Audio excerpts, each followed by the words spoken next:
Je pense que le monde nous échappe.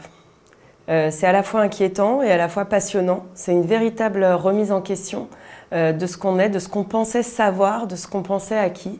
C'est donc excitant, tout aussi excitant qu'inquiétant.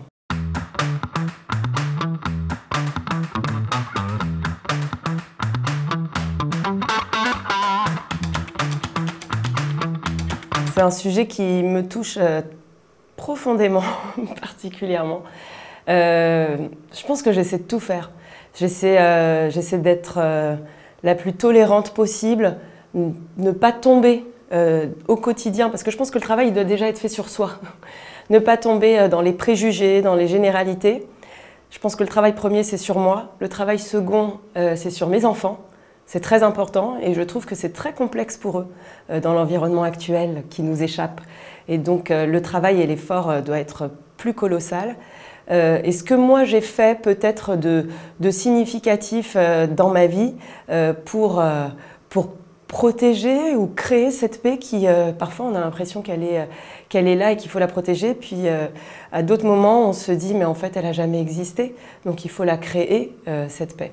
Alors j'essaie d'accompagner gracieusement des ONG qui œuvrent de manière honnête et loyale, parce que c'est facile aussi de se cacher derrière le masque de la paix pour propager pour le coup le mal et la haine.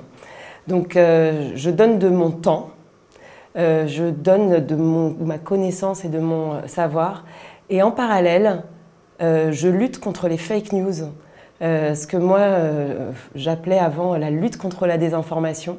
Ça fait partie des sujets qui me préoccupent, qui me touchent et qui me paraissent être les plus grands détracteurs de la paix.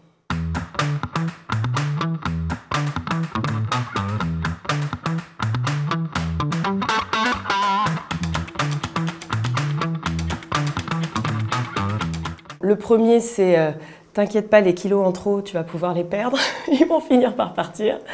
Et le deuxième, c'est prends le temps, n'aie pas peur, fonce et tout arrivera.